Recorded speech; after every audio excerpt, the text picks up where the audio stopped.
Setelah beliau mengucapkan pujian kepada Allah, beliau bersaksi bahwa tidak ada ilah yang berhak disembah kecuali Dia, dan bahwasanya Nabi Muhammad adalah utusan dan rasulnya, hamba dan rasulnya. Dan beliau kemudian bersalawat kepada Rasulullah SAW, demikian pula keluarganya dan para sahabat.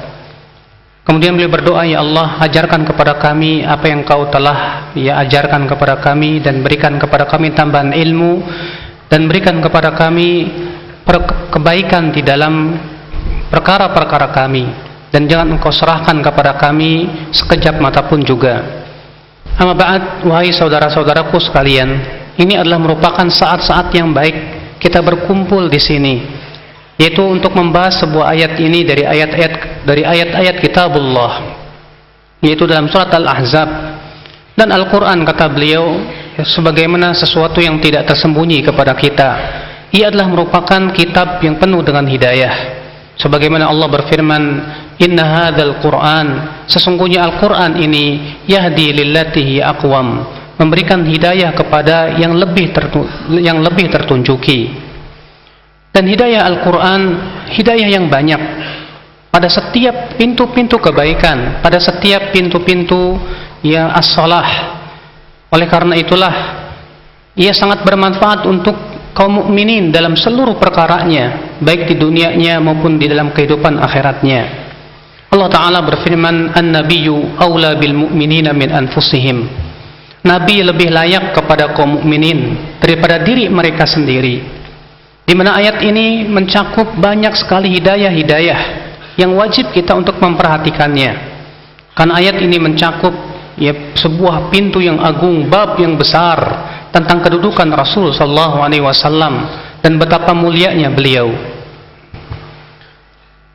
Fa inna qaul Allah azza wa jalla an-nabiyyu awla bil mu'minina min anfusihim fihi tashrifun lin-nabiy sallallahu alaihi wasallam wa ta'liyatun liqadrihi wa bayanun li rafi'i makanatihi haythu جعله الله تبارك وتعالى أولى بكل مؤمن ومؤمنة من نفسه.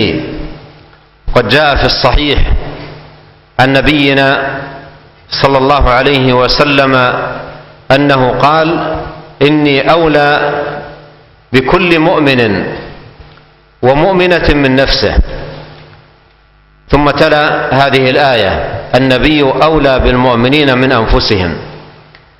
وهذه الأولوية التي شرف الله سبحانه وتعالى بها نبيه المصطفى ورسوله المجتبى صلى الله عليه وسلم تتضمن أنواعا من الهدايات في بيان مقام النبي صلى الله عليه وسلم الرفيع ومكانته العلية صلوات الله وسلامه وبركاته عليه.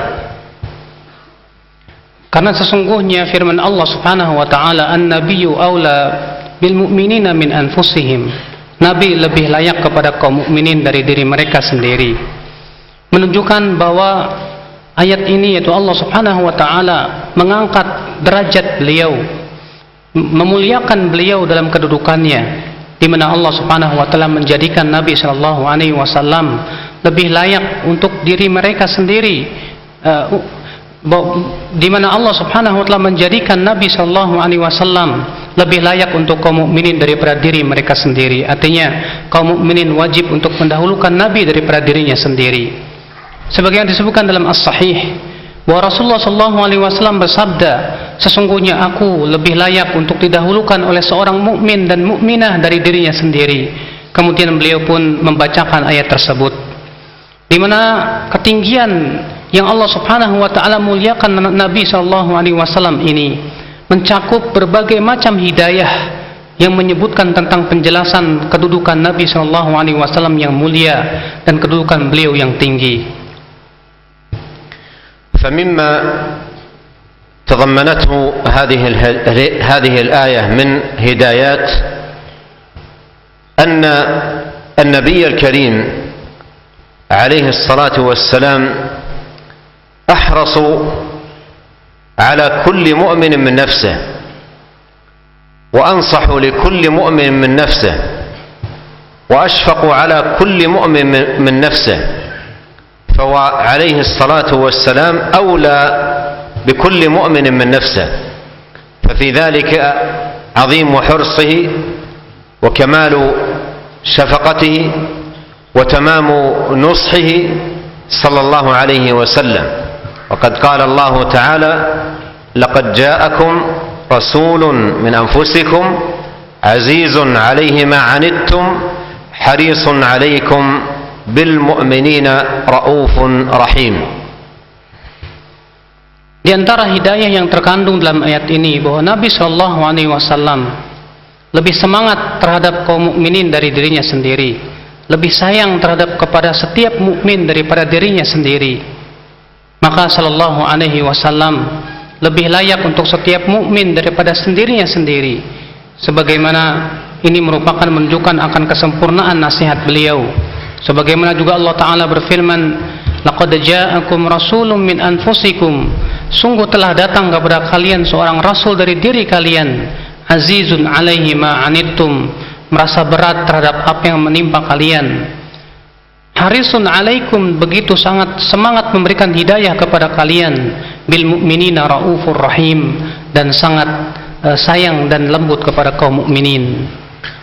Wa mimma تضمنته هذه الأولوية أن النبي صلى الله عليه وسلم نصح لأمته تمام النصح، فما ترك خيرا إلا دل الأمة عليه، ولا شرا إلا حذرها منه، فأخذ عليه الصلاة والسلام بأسباب النصح كلها ووسائل الهداية جميعها، فكان شفيقا على أمته، حريصا على نجاتها وإنقاذها من النار.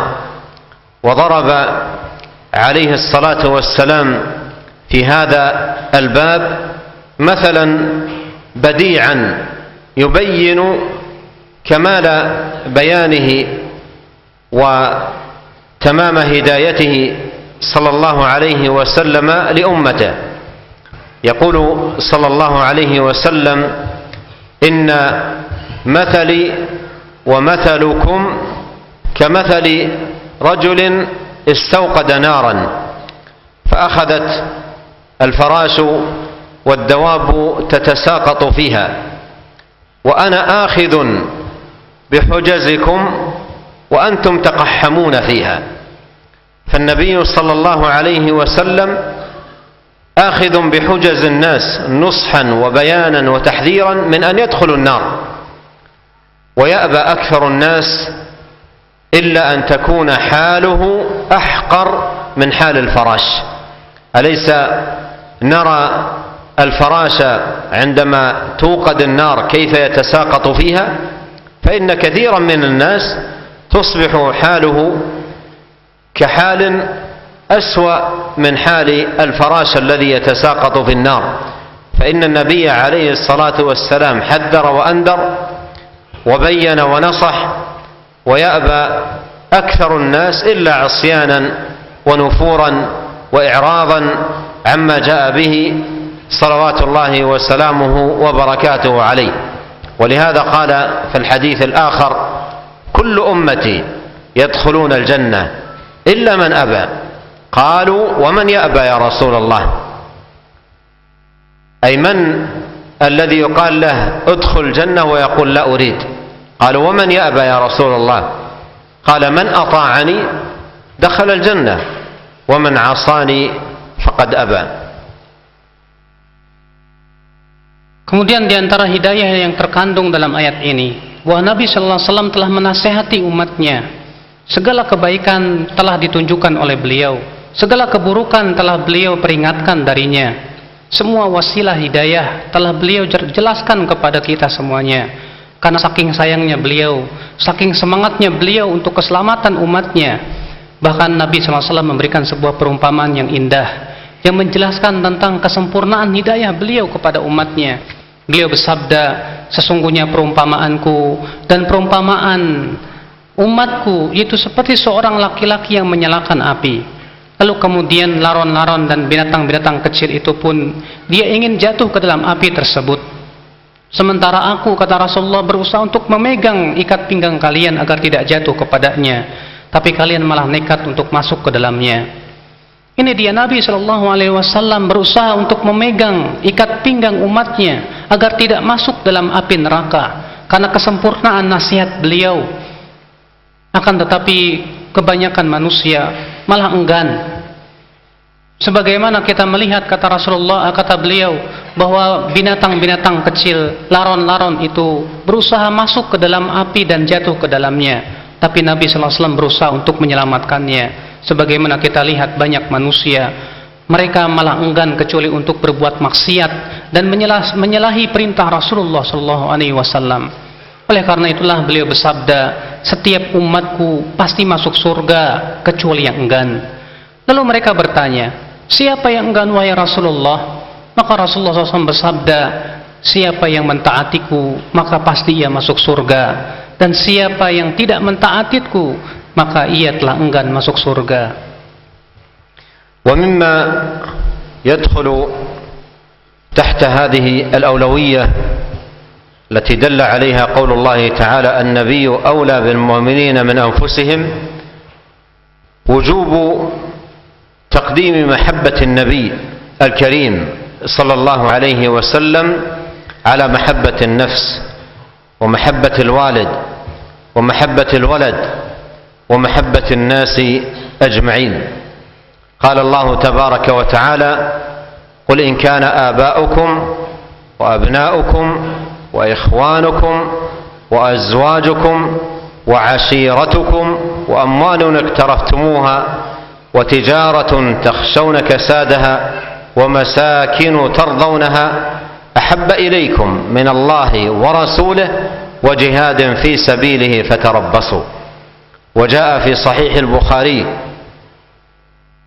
عن عمر بن الخطاب رضي الله عنه قال قلت يا رسول الله والله لأنت أحب إلي من كل شيء إلا من نفسي. فقال صلى الله عليه وسلم لا يؤمن أحدكم حتى أكون أحب إليه من نفسه. فقال عمر والله لأنت الآن أحب إلي حتى من نفسي. قال الآن يا عمر، أي الآن يتحقق الإيمان.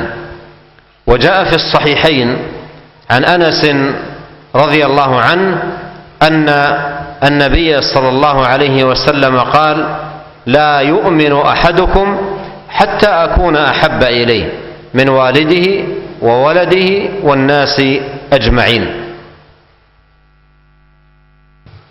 Dan di antara perkara yang masuk dalam ayat ini, itu wajib mendahulukan cinta Nabi SAW daripada mencintai diri, mencintai orang tua, mencintai anak, demikian pula seluruh manusia. Allah Ta'ala berfirman, Qul in kana aba'ukum, katakan jika bapak-bapak kalian, wa abna'ukum dan anak-anak kalian, wa ikhwanukum dan teman-teman kalian, wa azwajukum dan istri-istri kalian, wa azwajukum dan istri-istri kalian, demikian pula wa tijaratun takhshawna kasadaha, dan perniagaan yang kalian takutkan yaitu kerugiannya, demikian pula rumah yang kalian tinggal yang kalian tinggal padanya, semua itu lebih kalian cintai daripada Allah dan Rasulnya dan berjihad di jalannya. Fatarabbasu, maka tungguhlah kalian hatta ya'ti Allah bi amrih, sampai Allah datang membawa perintahnya, yaitu azabnya. Dan dalam Sahih Al-Bukhari dari hadis Umar ibn Khattab radhiyallahu an, bahwasanya Umar berkata, demi Allah, engkau lebih aku cintai dari segala sesuatu kecuali dari diriku, hai Rasulullah. Maka Rasulullah SAW bersabda, tidak beriman seseorang sampai aku lebih ia cintai daripada segala-galanya, sampai dari dirinya sendiri. Lalu Umar berkata, sekarang hai Rasulullah, engkau lebih aku cintai daripada diriku sendiri. Kata Rasulullah, sekarang hai Umar, maksudnya sekarang sempurna imanmu hai Umar. Dan dari hadis Anas bahwasanya Rasulullah SAW bersabda, tidak beriman, la yu'minu ahadukum hatta akuna ahabba ilaihi, tidak beriman salah seorang dari kalian sampai aku lebih ia cintai daripada anaknya, orang tuanya dan daripada seluruh manusia. ومما يدخل تحت هذه الأولوية وجوب اتباع الرسول صلى الله عليه وسلم ولزوم نهجه صلوات الله وسلامه عليه، وأن تقدم طاعته وأوامره على طاعة النفس وأهوائها ورغباتها، فلا يكون محققا الإيمان بهذه الأولوية وهذه الأحقية للرسول الكريم عليه الصلاة والسلام من لا يكون مطيعا للرسول متبعا لما جاء به الرسول صلى الله عليه وسلم.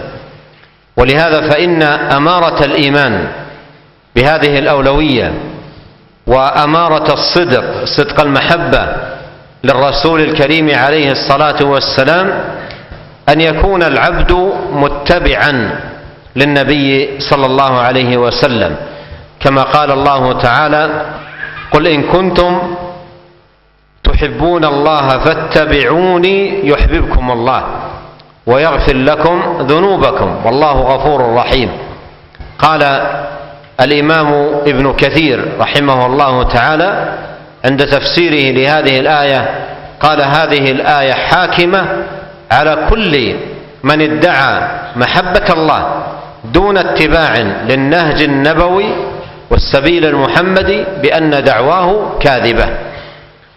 ونقل عن الحسن البصري أنه قال: زعم قوم أنهم يحبون الله حبا شديدا فأنزل الله قوله: قل إن كنتم تحبون الله فاتبعوني يحببكم الله.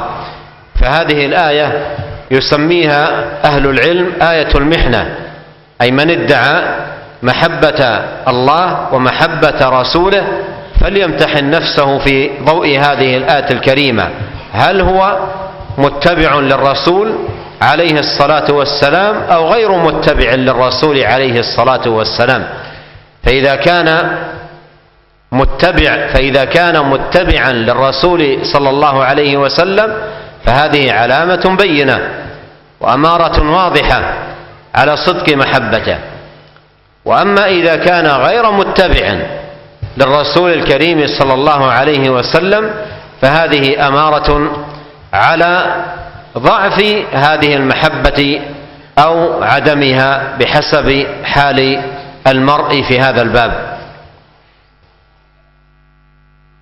Kemudian di antara yang masuk dalam ayat ini juga yaitu wajibnya mengikuti Rasul sallallahu alaihi wasallam dan berpegang kepada sunnahnya, dan bahwasanya ketaatan kepada Rasul lebih didahulukan daripada seluruh manusia. Di mana kata beliau, hal ini tidak akan mungkin terjadi bila seseorang, ya artinya seseorang yang tidak mentaati Rasul sallallahu alaihi wasallam, berarti ia belum merealisasikan daripada apa yang disebutkan dalam ayat tersebut. Di antara tanda-tanda keimanan, bahkan di antara tanda-tanda kejujuran cinta, itu seorang hamba betul-betul mengikuti Nabi sallallahu alaihi wasallam. Allah Ta'ala berfirman, "Qul in kuntum tuhibbunallah." Katakan, jika kalian memang mencintai Allah, fattabi'uni, maka ikutilah aku. Yuhibbukumullah wa yaghfir lakum dzunubakum. Niscaya Allah akan mencintai kalian dan mengampuni dosa-dosa kalian. Di sini kata beliau bahwa orang yang menyatakan, berkata Al-Imam Ibnu Katsir rahimahullah ketika menafsirkan ayat ini, beliau mengatakan ayat ini sebagai hakim atas setiap orang yang mengatakan atau mengaku-ngaku bahwa ia mencintai Allah tapi ia tidak mengikuti Nabi sallallahu alaihi wasallam, maka pengakuannya itu adalah dusta. Al-Hasan Al-Basri berkata, suatu kaum mengklaim bahwasanya ia sangat mencintai Allah subhanahu wa ta'ala, maka Allah pun turunkan ayat ini. Maka ayat ini menurut para ulama disebut dengan ayat ujian. Artinya ujian buat orang yang mengaku bahwa dia mencintai Allah Subhanahu wa taala. Maka hendaklah ia mengikuti Nabi sallallahu alaihi wasallam. Sebab apabila ia betul-betul mengikuti Rasul sallallahu alaihi wasallam, maka itu tanda akan kejujuran iman dia. Itu menunjukkan kejujuran bahwasanya ia betul-betul beriman kepada Nabi sallallahu alaihi wasallam.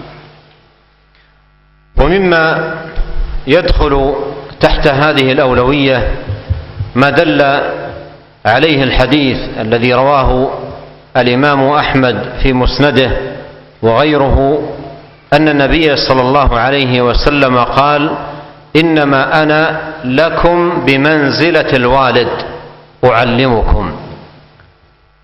فهذه الأولوية للرسول الكريم صلى الله عليه وسلم على كل مؤمن ومؤمنة من نفسه من المعاني التي تفيدها وتدل عليها أن النبي صلى الله عليه وسلم للأمة كلها بمنزلة الوالد. وقد جاء في قراءة شاذة لهذه الآية التي نحن بصدد الكلام على معناها قال النبي أولى بالمؤمنين من أنفسهم وأزواجه أمهاتهم وهو أب لهم.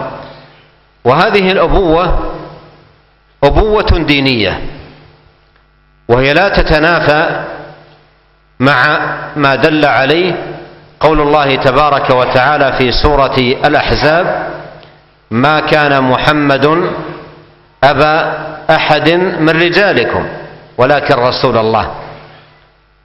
فالأبوة المنفية في سورة الأحزاب أبوة النسب، ما كان محمد أبا أحد من رجالكم.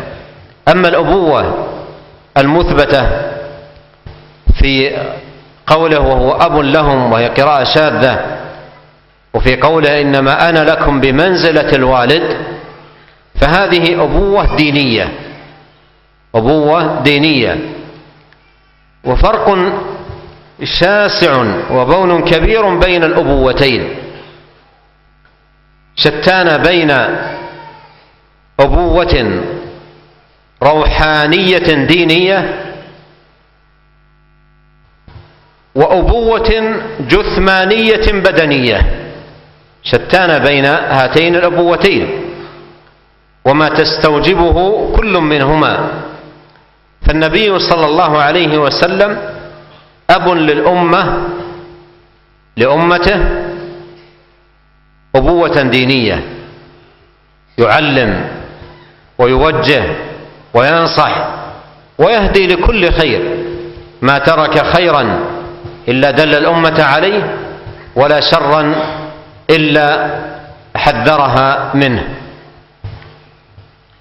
Dan di antara yang menunjukkan kepada makna ayat ini, yaitu yang dikeluarkan Imam Ahmad dalam musnadnya, bahwa Nabi SAW bersabda, aku ini sama kedudukannya dengan ayah kalian. Di mana Rasulullah SAW menjelaskan tentang makna-makna ini, bahwa beliau ya sama dengan kedudukannya dengan orang tua. Dan perkataan Nabi SAW tidak bertentangan dengan firman Allah yang lainnya, di mana disebutkan dalam sebuah riwayat bahwa Nabi SAW bersabda, dalam sebuah riwayat yang syadzah, qiraat yang syadzah, ya, bahwa Allah Ta'ala berfirman, an-nabiyyu awla bil mu'minina min anfusihim wa azwajuhu ummahatuhum. Wa Nabi SAW lebih layak kepada kaum mukminin dari diri mereka sendiri, dan istri-istri mereka adalah ibu-ibu mereka, sementara umatnya adalah anak-anak mereka. Yang dimaksud dengan ubuwah itu kebapaan, di sini maksudnya kebapaan dalam agama. Adapun firman Allah Subhanahu wa taala, "Ma kana Muhammadun aba ahadim min rijalikum." Tidaklah dan bukanlah Muhammad itu ayah daripada laki-laki di antara kalian. Yang dimaksud dengan ayat ini adalah ubuwatun nasab, yaitu bapak dalam sisi nasab. Sedangkan yang dimaksud dengan ayat yang syadz tadi, dalam qiraat yang syadzah tadi, itu adalah ubuwah dalam agama. Maka tentu sangat jauh berbeda antara dua kebapaan tadi, antara kebapaan dalam agama demikian pula kebapaan dalam badan dan nasab. Maka Nabi SAW adalah bapa untuk umatnya, artinya ubuwah diniyah, itu bapa dalam agama. Beliau mengajarkan kepada kita tentang ilmu, beliau memberikan bimbingan, memberikan hidayah. Tidak ada satupun kebaikan kecuali telah beliau jelaskan kepada umatnya, dan tidak ada satupun keburukan kecuali telah beliau peringatkan kepada umatnya. ومثل هذه الأبوة أمومة أزواجه صلى الله عليه وسلم للمؤمنين وأزواجه أمهاتهم، فهذه الأمومة أمومة دينية وليست أمومة نسب، ولهذا قال الله سبحانه وتعالى: وإذا سألتموهن متاعا فاسألوهن من وراء حجاب. فهي أمومة دينية تقتضي الحرمة والاحترام والتوقير ومعرفة المكانة والمنزلة، ولا تقتضي المحرمية، ولهذا قال: إذا سألتموهن متاعا فاسألوهن من وراء حجاب. Dan yang sama dengannya juga yaitu umumatu azwaji, keibuan daripada istri-istri Nabi SAW, di mana istri-istri Nabi SAW adalah ibu untuk kaum mukminin, artinya ibu dalam agama, bukan ibu secara nasab. Oleh karena itu Allah Ta'ala berfirman, wa idza sa'altumuhunna, apabila kalian minta kepada mereka, yaitu istri-istri Nabi SAW, mata'an, sebuah mata' itu perhiasan, fas'aluhunna min wara'i hijab, maka mintalah kepada mereka dari belakang hijab. Di mana keibuan yang dimaksud tersebut adalah yaitu mengharuskan kita, maksudnya menghormati para istri Nabi SAW, memuliakan mereka, mengistimewakan mereka dalam kedudukan mereka. Namun sama sekali bukan berarti bahwa mereka itu mahram untuk kita. Oleh karena itulah Allah Ta'ala mengatakan, wa idza sa'altumuhunna mata'an fas'aluhunna min wara'i hijab, apabila kalian minta kepada mereka mata', maka mintalah kepada mereka dari belakang hijab. ومما تدل عليه هذه الأولوية في قوله النبي أولى بالمؤمنين من أنفسهم، وما تقتضيه احترام النبي عليه الصلاة والسلام ومعرفة قدره الرفيع ونصرته صلى الله عليه وسلم ونصرة الدين الذي جاء به عليه الصلاة والسلام. قال الله تعالى: إنا أرسلناك شاهدا ومبشرا ونذيرا لتؤمنوا بالله ورسوله وتعزروه وتوقروه وتسبحوه بكرة وأصيلا. والضمير في قوله وتعزروه وتوقروه عائد إلى الرسول عليه الصلاة والسلام، وتعزيره نصرته، وتوقيره احترامه ومعرفة قدره صلى الله عليه وسلم. Dan di antara yang menunjukkan kepada aulia ini, yaitu yang mengharuskan untuk menghormati Nabi Sallallahu Alaihi Wasallam dan mengetahui keutamaan beliau, membela sunnahnya dan membela agamanya yang dibawa oleh beliau. Allah Ta'ala berfirman, Inna arsalnaka syahidan wa mubasyiran wa nadhira. Sesungguhnya kami telah mengutus engkau, hai Muhammad, sebagai saksi, memberikan kabar gembira dan memberikan peringatan. Litu'minu billahi wa rasulih, agar kalian beriman kepada Allah dan Rasulnya. Wa tu'azziruh, dan kalian membelanya. Wa tuwaqqiruh, dan kalian menghormatinya. Wa tusabbihuhu bukratan wa asila, dan kalian bertasbih memuji Allah di waktu pagi dan petang. ومما يدخل تحت هذه الأولوية وجوب الأدب مع الرسول صلى الله عليه وسلم، فهو أولى الناس بكل أدب كريم وخلق فاضل. كيف لا والناس إنما تعلموا الأدب من جهته وتعلموا الأخلاق من طريقه ووصلتهم الهداية من طريقه صلى الله عليه وسلم. فالنبي عليه الصلاة والسلام أولى بالأدب من كل أحد من الناس، فهو أحق بذلك. والأدب مع النبي عليه الصلاة والسلام كما أنه في حياته أيضا بعد مماته، فهو صلى الله عليه وسلم محترم حيا وميتا، ويجب أن يلتزم كل مسلم ومسلمة الأدب مع الرسول صلى الله عليه وسلم. وقد جاءت الآيات الكثيرة والأحاديث العديدة في بيان هذا الأمر العظيم، ومن ذلكم قول الله تعالى: يا أيها الذين آمنوا لا تقدموا بين يدي الله ورسوله واتقوا الله إن الله سميع عليم. أين الأدب مع الرسول عليه الصلاة والسلام؟ وأين استشعار هذه الأولوية وهذه الأحقية إذا كانت أحاديث الرسول صلى الله عليه وسلم تعرض في بعض المجالس كسائر الأحاديث؟ أين الأدب إذا كانت أحاديث الرسول عليه الصلاة والسلام تعرض في بعض المجالس كسائر الأحاديث، بل في بعض المجالس تعرض كغيرها من الأحاديث التي تقبل الأخذ والرد والقبول وعدم القبول؟ أين الأدب؟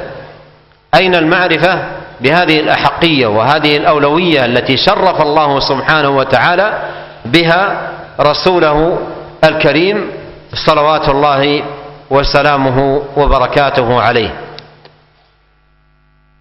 Dan di antara yang menunjukkan ini juga yaitu bahwa wajib kita beradab bersama Rasul terhadap Rasul sallallahu alaihi wasallam. Beliau adalah orang yang paling berhak untuk kita beradab kepadanya. Di mana manusia mempelajari adab pasti dari Nabi sallallahu alaihi wasallam, mempelajari hidayah semuanya dari jalan Nabi sallallahu alaihi wasallam. Maka beliau yang paling berhak untuk kita beradab kepadanya. Dan kita beradab kepada Nabi sallallahu alaihi wasallam bukan hanya ketika beliau sedang hidup, tapi juga setelah Rasulullah SAW telah meninggal dunia. Di mana kata beliau telah banyak ayat-ayat dan hadis-hadis Nabi sallallahu alaihi wasallam yang menyebutkan tentang adab terhadap Rasulullah sallallahu alaihi wasallam. Di antaranya Allah Taala berfirman, "Ya ayyuhalladzina amanu," hai orang-orang yang beriman, "la tuqaddimu baina yadayillahi wa rasulih." Janganlah kalian mendahului Allah dan Rasulnya. Maka di manakah adab terhadap Rasul sallallahu alaihi wasallam? Apabila ternyata hadis-hadis Rasul, sabda-sabda Rasul dibacakan sama ternyata dengan perkataan manusia yang lain. Sehingga kemudian sabda Nabi sallallahu alaihi wasallam bisa diambil, bisa dibuang seenaknya demikian. Kalau begitu di mana kata beliau adab kita terhadap Rasul sallallahu alaihi wasallam? Tentu sabda Rasulullah SAW tidak sama dengan perkataan manusia biasa. Kewajiban kita adalah untuk senantiasa memegang apa yang disampaikan Rasulullah dan sabdanya. ومما تدل عليه هذه الأولوية وتتضمنه بطلان البدع بكل صورها وجميع أشكالها، وأن البدع كلها ضلالة. وهذا المعنى جاء مقررا عن رسول الله صلى الله عليه وسلم في أحاديث كثيرة، كقوله في حديث العرباض: عليكم بسنتي وسنة الخلفاء الراشدين المهديين من بعدي تمسكوا بها وعضوا عليها بالنواجذ وإياكم ومحدثات الأمور فإن كل محدثة بدعة وكل بدعة ضلالة. وجاء في الصحيح أنه صلى الله عليه وسلم إذا خطب الناس قال: أما بعد فإن أصدق الحديث كلام الله وخير الهدى هدى محمد صلى الله عليه وسلم وشر الأمور محدثاتها وكل محدثة بدعة وكل بدعة ضلالة. وجاء عنه صلى الله عليه وسلم أنه قال: من عمل عملا ليس عليه أمرنا فهو رد، أي مردود على صاحبه غير مقبول منه. وأين أهل البدع والأهواء من قول ربنا تبارك وتعالى: النبي أولى بالمؤمنين من أنفسهم؟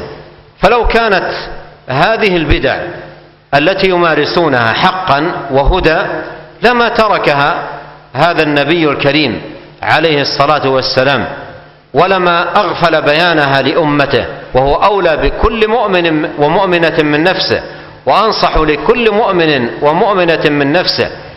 فعدم بيان النبي صلى الله عليه وسلم لها وعدم إتيانها عنه صلوات الله وسلامه عليه دليل على بطلانها، لأنها لو كانت حقا لدعا النبي صلى الله عليه وسلم أمته إليها ولرغبهم فيها ولحثهم على فعلها صلى الله عليه وسلم. والله تبارك وتعالى يقول: اليوم أكملت لكم دينكم وأتممت عليكم نعمتي ورضيت لكم الإسلام دينا.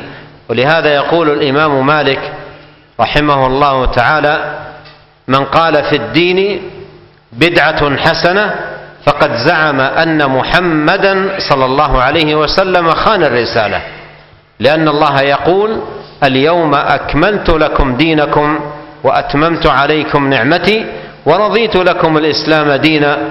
فما لم يكن دينا زمن محمد صلى الله عليه وسلم وأصحابه فلن يكون دينا إلى قيام الساعة. Dan di antara yang ditunjukkan oleh makna ayat tersebut yaitu yaitu meninggalkan semua permasalahan yang disebut dengan bid'ah. Semua gambaran-gambaran, semua bentuk-bentuknya. Dan bahwasanya bid'ah itu semuanya sesat. Dan makna-makna ini telah ditunjukkan dalam hadis-hadis dan ayat-ayat. Di antaranya hadis Nabi SAW, yaitu hadis Al-Irbad bin Sariyah, di mana Nabi SAW bersabda, "Alaikum bisunnati, hendaklah kalian berpegang kepada sunnahku dan sunnah khulafaur rasyidin yang tertunjuki setelahku.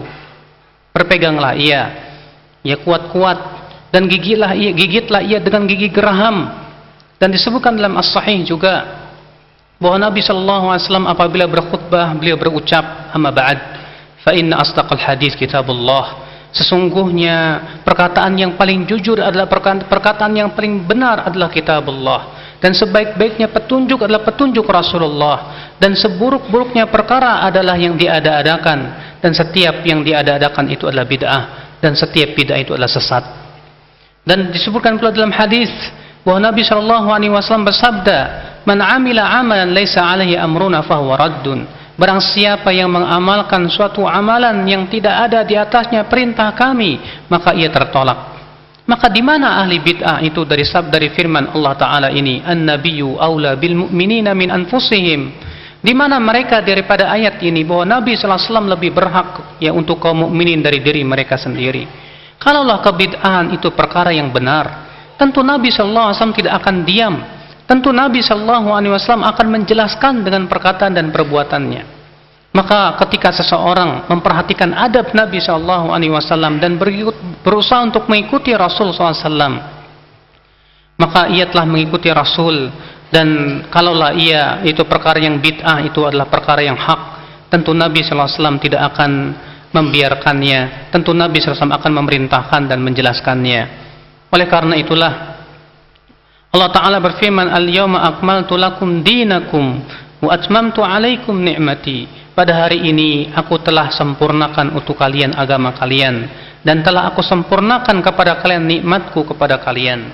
Imam Malik berkata, barang siapa yang berbuat bid'ah satu saja yang ia anggap itu sebuah kebaikan, maka sungguh ia telah menuduh Nabi Muhammad SAW mengkhianati risalah. Karena Allah Ta'ala berfirman, "Al-yawma akmaltu lakum dinakum." Pada hari ini aku telah menyempurnakan untuk kalian agama kalian.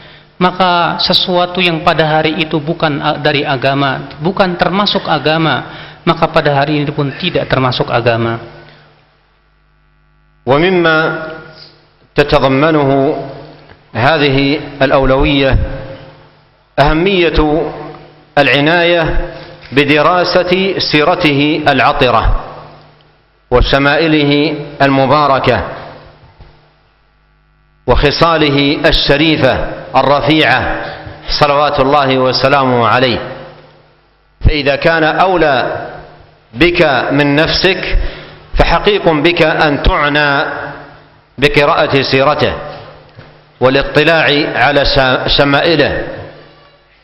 وكما لا يخفى فإن النفوس شغوفة بمطالعة سير وأخبار ذوي الشأن العظيم والمكانة الرفيعة وذوي المناقب والخصال العالية، وليس في الناس أعلى في المناقب والخصال والخلال الرفيعة العلية من الرسول الكريم صلوات الله وسلامه عليه.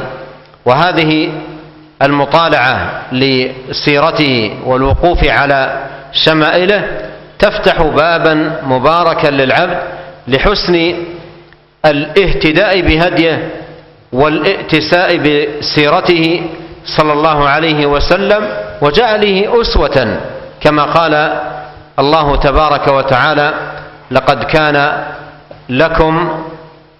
كان لكم في رسول الله أسوة حسنة لمن كان يرجو الله واليوم الآخر وذكر الله كثيرا.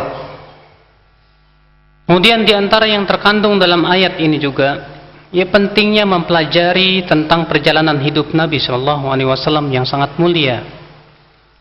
Apabila Nabi Shallallahu Alaihi Wasallam lebih berhak terhadapmu dari dirimu, tentu kamu harusnya lebih semangat lagi untuk membaca tentang perjalanan hidup Nabi Shallallahu Alaihi Wasallam.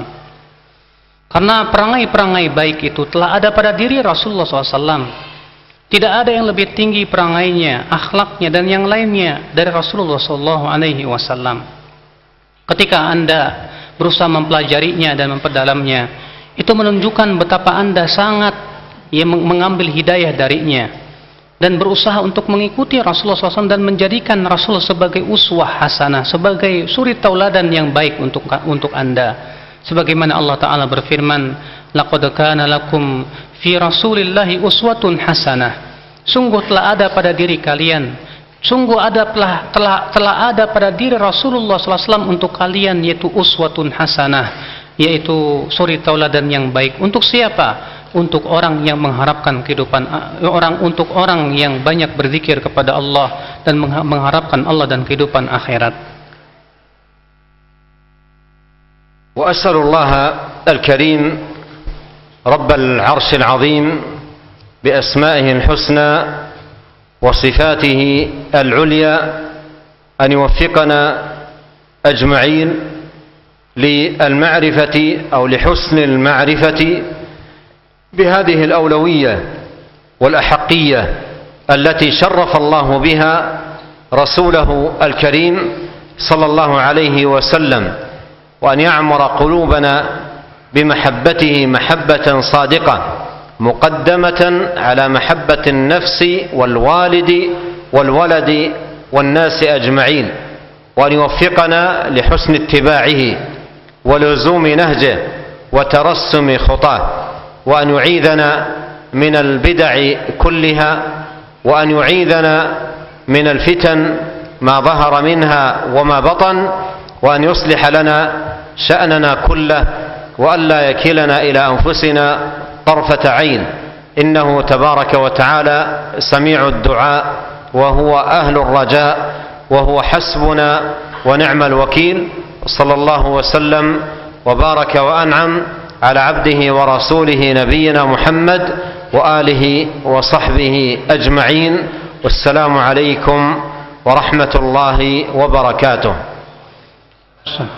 Lalu beliau memohon kepada Allah agar Allah Subhanahu wa taala memberikan kepada kita kekuatan untuk senantiasa mengenal tentang makna-makna an-nabi aula bil mu'minina min anfusihim ini, dan bahwasanya Nabi SAW lebih berhak untuk diri kita terhadap diri kita sendiri, dan agar Allah memenuhi hati kita dengan cinta kepada beliau, dan agar kita lebih mendahulukan cinta beliau daripada seluruh manusia, dan agar Allah memberikan kepada kita kekuatan untuk senantiasa mengikuti sunnah Rasul dan melindungi kita dari berbagai macam bid'ah dan fitnah, dan agar Allah Subhanahu wa taala memperbaiki seluruh urusan kita, dan dialah Allah Subhanahu wa taala tempat berharap kita. Dan kemudian beliau pun menutupnya dengan salam, ya. Nah, Syekh, hal nak asilah kif? Khalas.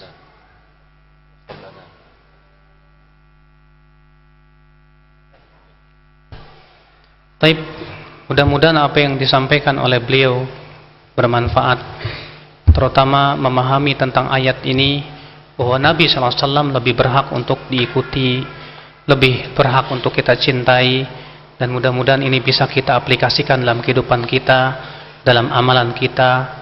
Dan ini saja. Wassalamualaikum warahmatullahi wabarakatuh.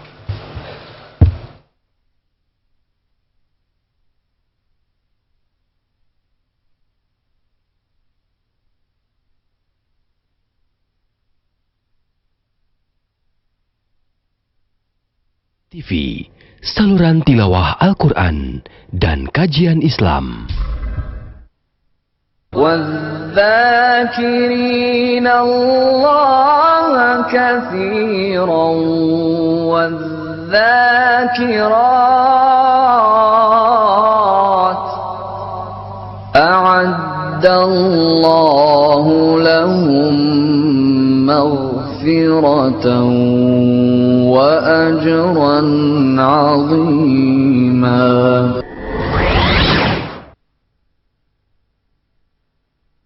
Ikhwatal Islam, kita simak dikumandangkannya azan bagi daerah Jakarta dan sekitarnya. Allahu Akbar, Allahu Akbar, Allahu Akbar, Allahu Akbar. Ashhadu an la ilaha illallah. أشهد أن لا إله إلا الله. أشهد أن محمدا رسول الله.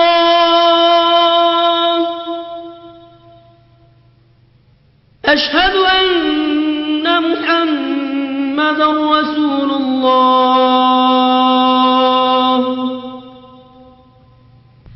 حي على الصلاة.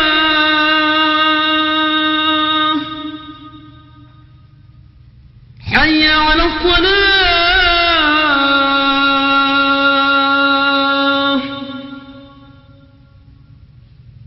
حي على الفلاح.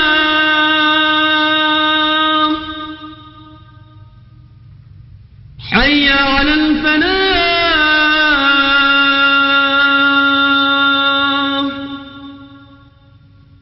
الله أكبر، الله أكبر. لا إله إلا الله.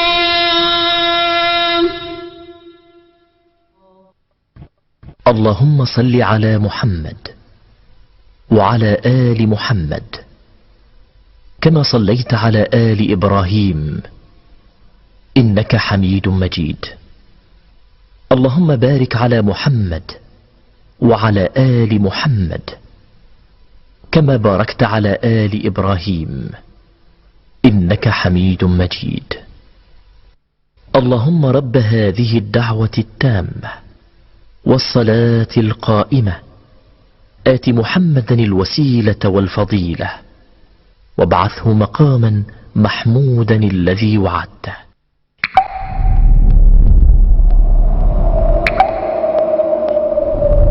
Mutiara Salam.